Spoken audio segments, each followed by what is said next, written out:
ओम श्री गणेशाय नमः।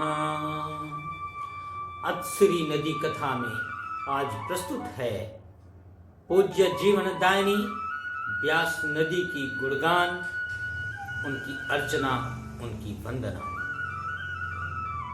कथा नदियों की सुनाता, व्यथा नदियों की बताता, पूज्य जीवन दायिनी नीर महिमा गुनगुनाता, नीर महिमा गुनगुनाता, नीर महिमा गुनगुनाता। जल जमीन जंगल की सुरक्षा, बच्चों का हो सुंदर कल, धरती पर प्यासा रहे न कोई, सबको मिले सुरक्षित जल। इस मूल मंत्र से प्रारंभ करते हैं आज की कथा। व्यास पीठ पर बैठकर कर्मकांड संचालन का जो उत्तरदायित्व उठाया है, उनके अनुरूप अपने अंतःकरण, बुद्धि, मन, वाणी आदि को बनाने की याचना, उसके निर्वहन का पूरा प्रयास, पूरी ईमानदारी एवं संकल्प भाव से महर्षि व्यास की वंदना करते हैं, उनकी अर्चना करते हैं।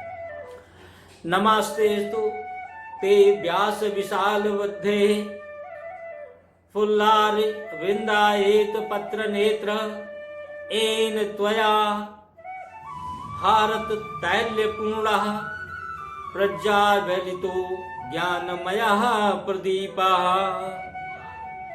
महर्षि वेदव्यास महाभारत ग्रंथ के रचनाकार के रूप में विश्व प्रसिद्ध हैं, जग जानता है।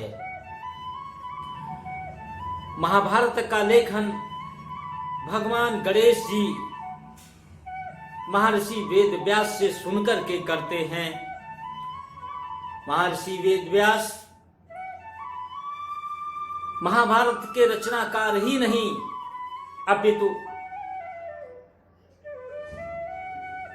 महत्वपूर्ण घटनाओं के साक्षी रहे हैं। भगवान कृष्ण की अनुपम लीला का इन नेत्रों से देखा है, श्रवण किया है। ऐसी पूज्य महर्षि वेदव्यास को नमन करते हैं, उनका वंदन करते हैं। अब तक 28 वेदव्यास हुए, जिन्होंने 28 बार वेदों का सृजन किया और 18 पुराण इन्हीं के द्वारा रचे गए। अद्भुत ज्ञान के भंडार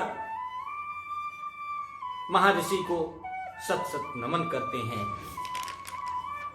पवित्र जीवनदायिनी व्यास नदी का उद्गम, व्यास नदी की उत्पत्ति, ऐसे महर्षि महाप्रतापी व्यास जी के आशीर्वाद और तप का फल है।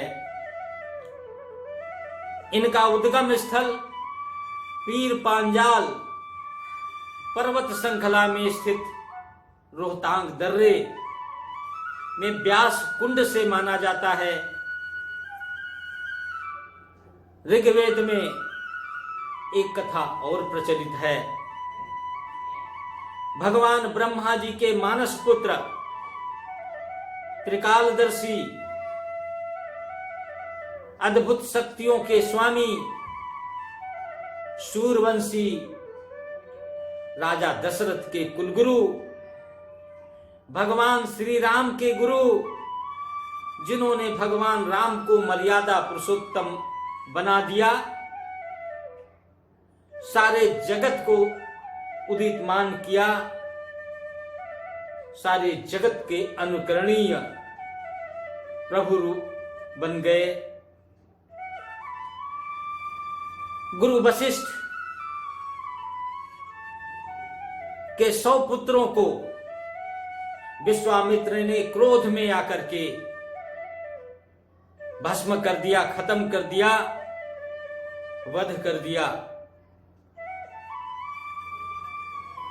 ऋषि वशिष्ठ ने वो पीड़ा तो पी गए, विश्वामित्र को माफ कर दिया, किंतु पुत्र मोह ने, पुत्रों के प्रेम ने, प्रेम की ज्वाला उद्दीप्त हो उठी, उदीयमान हो उठी। कदाचित वो ज्वाला शांत नहीं कर सके और स्वयं को पास में बांधकर उस पवित्र नदी में प्राण देने हेतु कूद गए। मां व्यास नदी, जो मां जैसी ममत्व वाली ऐसे महामुनि को अपने आंचल में आता देख उनकी प्राण रक्षा करने के लिए स्वयं प्रकट हो गई और उन्हें शांति प्रदान की, उनकी प्राण रक्षा की। ऐसी जीवनदायिनी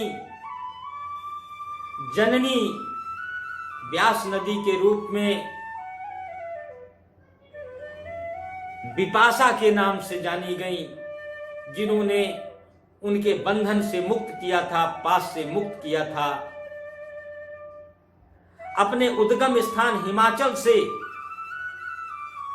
460 किलोमीटर की पहाड़ी वादियों और मैदानी भागों की यात्रा करते हुए पंजाब में सतलज नदी में संगम करती हैं, अपना सर्वस्व समर्पित कर देती हैं।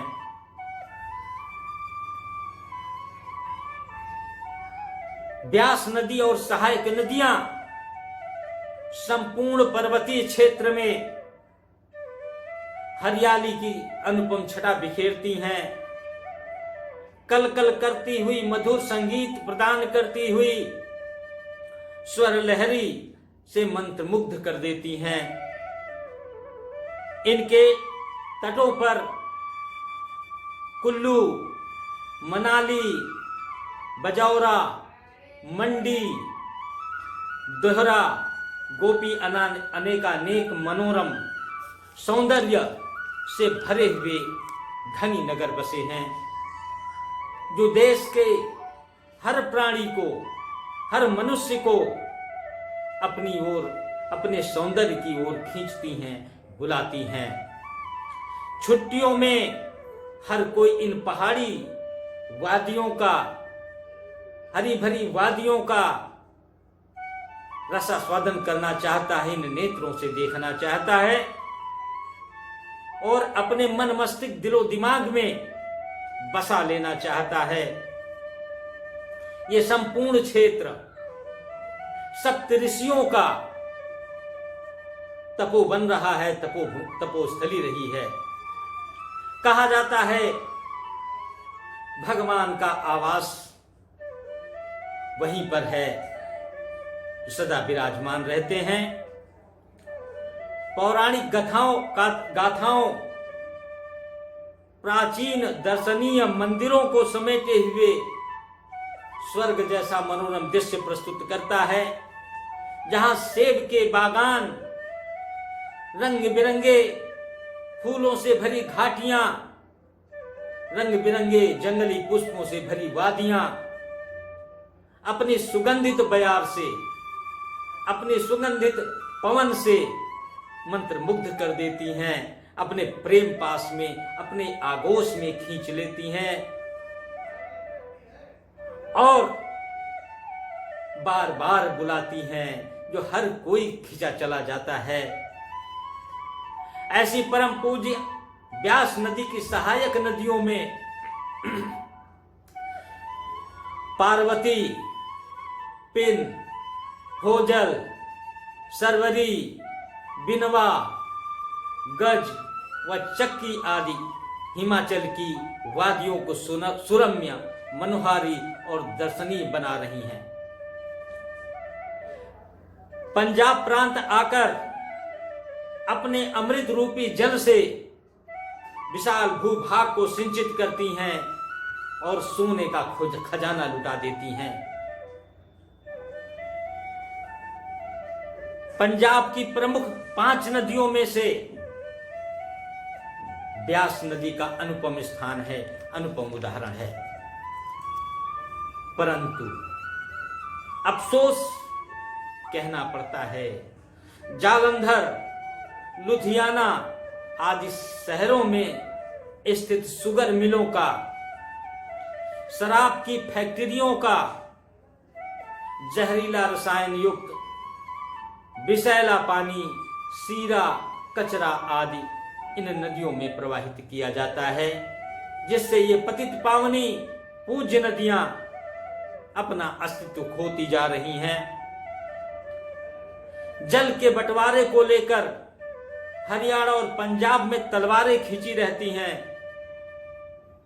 झगड़ा होता रहता है।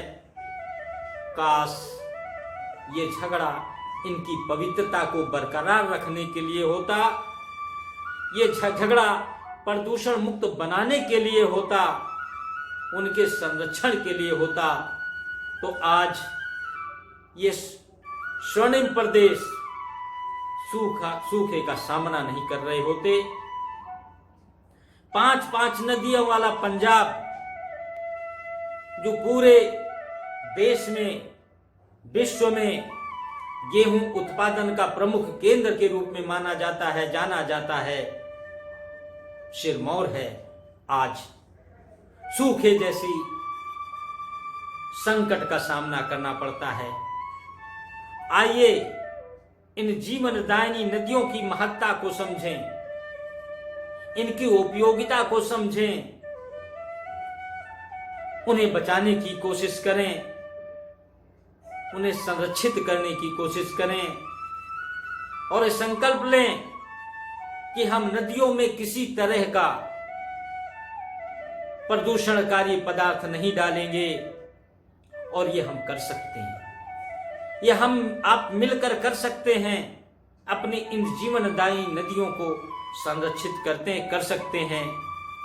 संकल्प लेने की आवश्यकता है, चिंतन में लाने की आवश्यकता है, ताकि हमारी भविष्य की पीढ़ियां इनके जल राशि का आनंद ले सकें, जल राशि से अपने आप को मगन, खुश और मस्त हो सकें। बहुत बहुत धन्यवाद।